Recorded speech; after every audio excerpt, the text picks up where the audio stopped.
Unsure of your dream? Study abroad destination? Clear your doubts. Videsh Consult. Call 9676502888.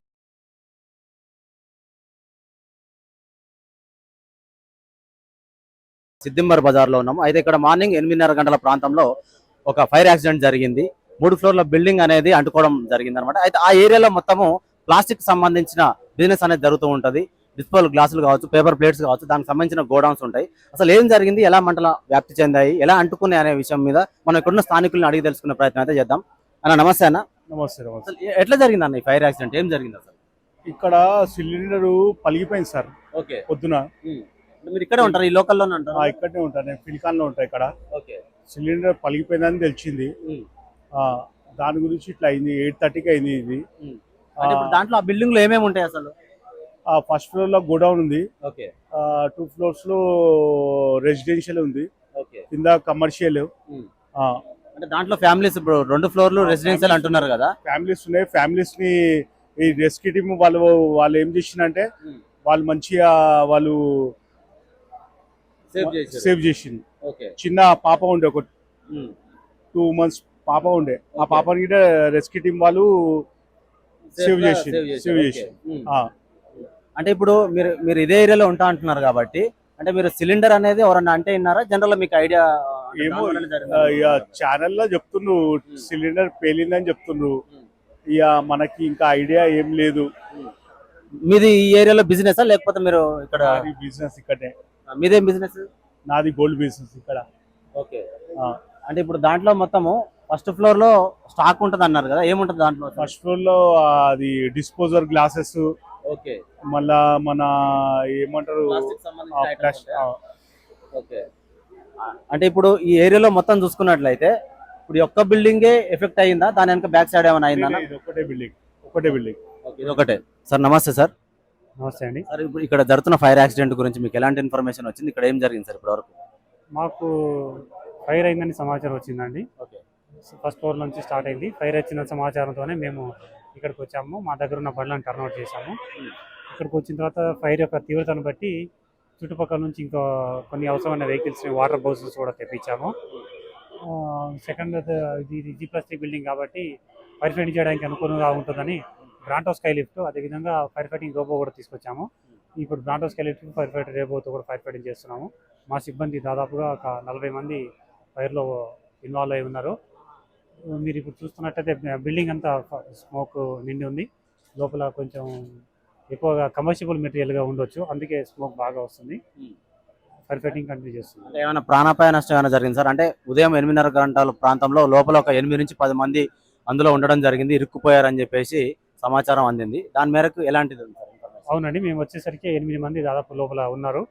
మా ladders సహాయంతో వాళ్ళని అందరినీ బయటికి తీసి నియరెస్ట్ హాస్పిటల్ షిఫ్ట్ చేశాము. వాళ్ళు చెప్పే సమాచారం ప్రకారం ఎవరికి ఎలాంటి ప్రాణాపాయాలు లేవు, అందరూ కూడా సేఫ్గానే ఉన్నారు. ఎలాంటి ఇంజురీస్ కానీ లేవు.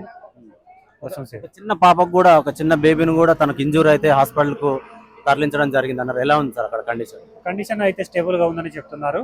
ఎలాంటి ప్రాణాపాయం లేదని చెప్తున్నారు. ప్రస్తుతం బాగుంది, ఎవరికి అంత సీరియస్ గా అయితే లేదు.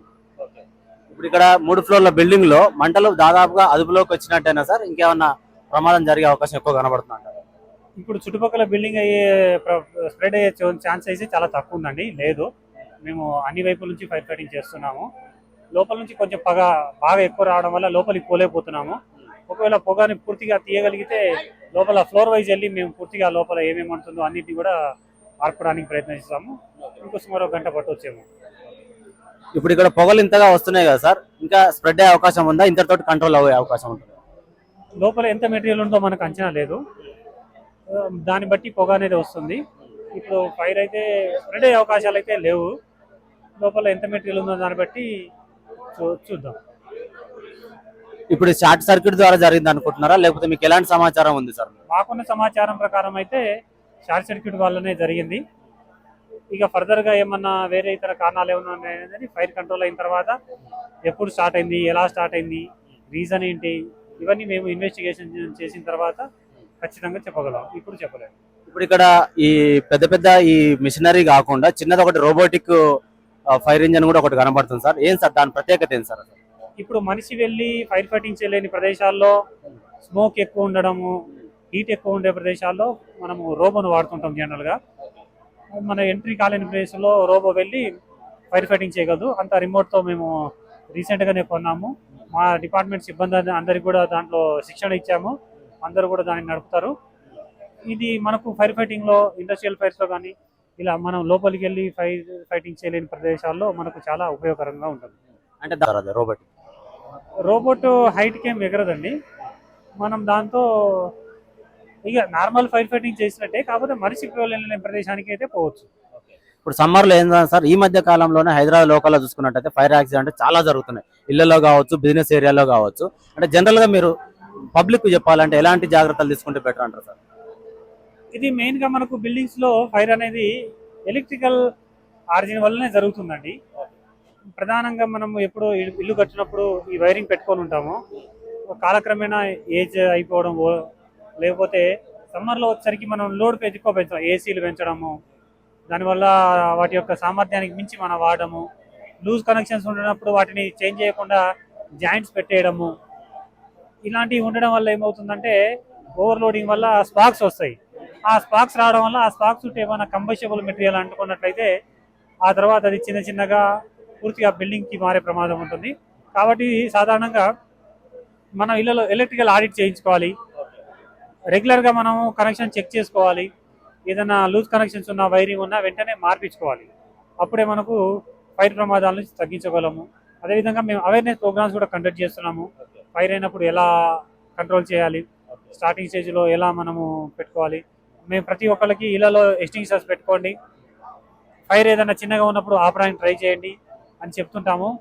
అలా చేసినట్లయితే మనకి ఇంత పెద్ద ప్రమాదాలు జరగవు, కానీ మనం స్టార్టింగ్ స్టేజ్లోనే కంట్రోల్ చేయవచ్చు.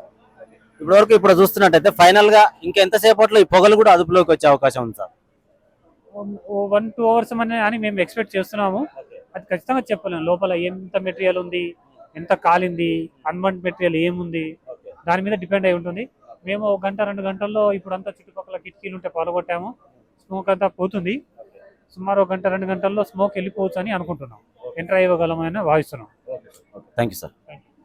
జనరల్గా ఎక్కడైనా ఫైర్ యాక్సిడెంట్ అయితే ఫైర్ ఇంజన్లు అనేవి రావడం జరుగుతూ ఉంటాయి. విత్ మ్యాన్ పవర్ తోటి మనుషులు ఉంటేనే ఫైర్ అనేది కంట్రోల్ చేయడం జరుగుతుంటుంది. అయితే ఇక్కడ ఓల్డ్ సిటీలో సిద్దింబర్ బజార్లో జరిగిన ఫైర్ యాక్సిడెంట్లో కొత్తగా ఒక టెక్నాలజీని వాడి ఒక రోబోటిక్ మిషన్ అనేది ఇక్కడ తెప్పించడం జరిగింది. ఇది ఈ మధ్య కాలంలోనే ఇది రావడం జరిగిందంట. దీని ప్రత్యేకత ఏందనేది ఒకసారి మనం చూసే ప్రయత్నం అయితే చేద్దాము. ఇది ఒకసారి చూసుకున్నట్లయితే రోబోటిక్ మిషన్ ఇది మినిమం 1/2 కిలోమీటర్ డిస్టెన్స్ నుంచి ఇది ఆపరేటింగ్ చేసే అవకాశం ఉందని చెప్తున్నారు. అయితే మనిషి లేకుండా, మనిషి కూడా దూరనంత మంటలు ఏదన్నా వ్యాపించినట్లయితే ఆస్తి నష్టం భారీగా, ప్రాణ నష్టం భారీగా జరిగే అవకాశం ఉన్న చోట కూడా ఈ మిషన్ అనేది అందులోకి దూరి, అంటే దీనికి 3 కెమెరాలు ఉన్నాయన్నమాట. అంత సెన్సార్తో పనిచేయడం జరుగుతుంది. ఒకసారి గమనించినట్లయితే ఇది మొదటి కెమెరా, ఇది ఒక కెమెరా ఉంది. అలాగే కింద కూడా చూసుకున్నట్లయితే ఇక్కడ ఒక కెమెరా ఉంది. దీనికి బ్యాక్ సైడ్ ఇంకొక కెమెరా ఇవ్వడం జరిగింది. మొత్తం 3 కెమెరాలతోటి 360 డిగ్రీస్లో ఇది అబ్జర్వేషన్ చేసుకుంటూ దాని పనిని చేసుకుంటూ వెళ్తుందని చెప్పేసి చెప్పడం జరుగుతుంది. ఇక్కడ బటన్ సిస్టమ్ ఉంది, ఆన్ ఆఫ్ బటన్ సిస్టమ్ కూడా ఉంది. అయితే ఏదైతే ఇది మనిషి కూడా వెళ్ళలేని స్థితి ఏదైతే ఉంటుందో ఆ బిల్డింగ్ లోపలికి ఇది వెళ్ళడము, మంటల్ని అదుపులు చేసే ఆ ప్రక్రియలో దీనికి పైప్ అనేది ఫిట్ చేయడం జరుగుతుంది.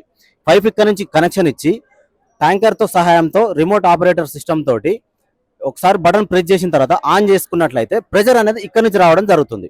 ఫ్రంట్ సైడ్ ఈ 2 కెమెరాల సహాయంతో ఎంతవరకు మంటలు వ్యాప్తి చెందినాయి అనేది అదే సెన్సార్ సిస్టమ్ తోటి అబ్జర్వ్ చేసుకొని ఈ కెమెరాల సిస్టమ్ తోటి లెఫ్ట్ కుందా, రైట్ కుందా, మంటలు ఎక్కడగా వ్యాప్తి చెందుతున్నాయి, అక్కడ ఉన్న పరిస్థితిని అది గమనించుకొని దానికి అదే, మనిషి లేకున్నా సరే దానికి అదే గమనించుకొని మంటల్ని అదుపులోకి తీసుకొచ్చేటట్టుగా ఇది తయారు చేయడం జరిగిందని చెప్తున్నారు.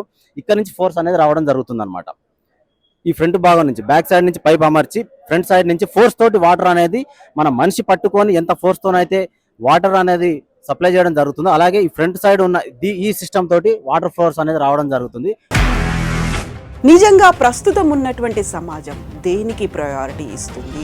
ఆర్థిక సంబంధాల చుట్టూ మాత్రమే తిరుగుతోంది. మళ్ళీ ఎన్నికలంగానే చాలా విరక్తి కలుగుతున్నాం. మంచి అనిపిస్తుంది కదా, లేడీస్ కూడా ఛాలెంజింగ్ జాబ్స్ చేసినప్పుడు చాలా బాగుంటది. ట్రాఫిక్ అసిస్టెంట్స్ గా నియమించిన ట్రాన్స్జెండర్స్ అందరితో సాల్యూట్ చేయించుకుంటున్నారు. ఫుడ్ డెలివరీ ఇవ్వటానికి వెళ్ళినటువంటి డెలివరీ బాయ్ అనిల్ పై కళ్ళ ముందు పెళ్ళండి